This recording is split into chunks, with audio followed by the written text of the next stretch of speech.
আসসালামু আলাইকুম। আশা করি সবাই ভালো আছেন। আমাদের খামারের ছাগলগুলো ভালো আছে।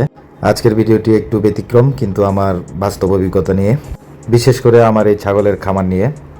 আমি সবচেয়ে বেশি যে প্রশ্নের সম্মুখীন হয়েছি সেটা হলো যে আমি কেন হঠাৎ করে এই খামার করার সিদ্ধান্ত নিলাম। অনেকেই বলেছেন যে ঢাকা শহরে ছাগলের খামার করা প্রায় অসম্ভব, আর যদি করেই ফেলি তাহলে ছাগলের খাবার কোত্থেকে জোগাড় করব।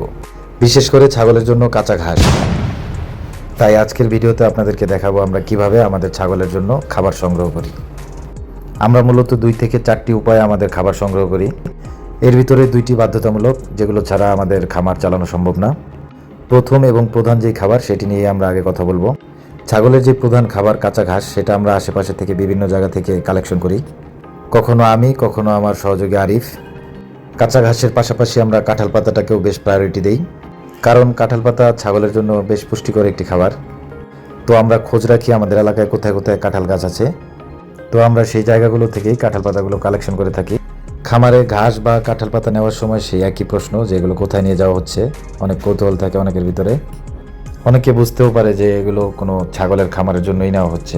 কেউ বুঝুক আর না বুঝুক, আমাদের কাঁঠাল পাতা আনতেই হবে, যেহেতু আমাদের ছাগলগুলো কাঁঠাল পাতা খুব পছন্দ করে। তবে খেয়াল রাখতে হবে, প্রতিদিন কাঁঠাল পাতা খাওয়ানো যাবে না।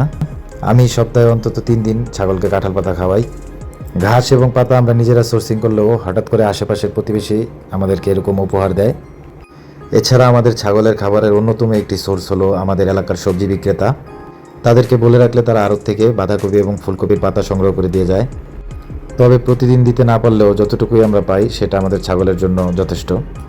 এখন যেহেতু গরমকাল, এখন আসলে আড়ত থেকে ওরকম পাতা পাওয়া যায় না, তবে শীতকালে এর সোর্স বাড়বে। আমাদের 2 নম্বর যেই খাবারের বাধ্যতামূলক সোর্স সেটি হলো দানাদার খাবার। এটা আমাদের কিনে আনতে হয়, আর খুচরা না কিনে পাইকারি বস্তা হিসেবে কিনলে আমাদের একটু সাশ্রয় হয়। আমরা খাবারগুলো ক্রয় করার পর আগে ওজন দিয়ে নেই, যে ওজন ঠিক আছে কিনা।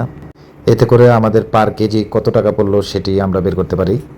প্রায় বস্তার ওজনে কম বেশি হয়। আমরা মূলত ভুসি এবং ভুট্টা এই 2টি খাবার এনে সংগ্রহ করে রাখি, কারণ এই খাবারগুলো আমাদের ছাগলের খাদ্য তালিকার প্রতিদিনের খাবার। এছাড়াও আমরা রাত বিরাতে খাবারের সন্ধানে চলে যাই অনেক জায়গায়, যেমন সবাই এই টাইমে ফুচকা খায় আর আমরা খামারি, নতুন খামারি, আমরা এই যে গাছ কালেকশন করি। মূলত ওই দিন রাতে আমাদের প্রাইমারি স্কুলের মাঠে যে ফুচকা বিক্রেতা, সে আমাদেরকে ফোন দেয় যে অনেকগুলো ঘাসের সোর্সিং হয়েছে। আমরাও দেরি না করে সেখানে তাড়াতাড়ি চলে যাই এবং যে দেখি যে বস্তায় ভরাই আছে। তারপর আমরা এগুলো আমাদের খামারে নেওয়ার জন্য হুন্ডায় উঠাই। মূলত এটি একটি ছোট্ট মাঠ, এটি আমাদের পাইলট মসজিদের পাশে অবস্থিত। তো জুমার নামাজের সময় মানুষ বেশি হওয়ার কারণে মাঠে যায় নামাজ বিছানো লাগে, তাই এই ঘাসগুলো কাটা হয়েছিল। আর যাতে ঘাসগুলো নষ্ট না হয় তাই আমরা যে নিয়ে আসলাম। আমার পাশাপাশি আমার ছোট ভাইগুলো আমার খামারের জন্য খুব পরিশ্রম করে যাচ্ছে। আসলে পশু পাখি সবাই ভালোবাসে, তাই আমার ছাগলগুলোকে ভালোবেসে অনেকেই আমাকে সহযোগিতা করে বিভিন্নভাবে। আর এভাবেই আমরা দিনরাত পরিশ্রম করে আমাদের খামারের ছাগলগুলোর খাবার সংগ্রহ করি। আসলে শহর বা গ্রাম কোনো ফ্যাক্ট না। আসলে যদি পরিশ্রম করা যায় তাহলে যে কোনো জায়গায় আপনি ছাগলের খামার বা অন্যান্য পশুর খামার করতে পারবেন।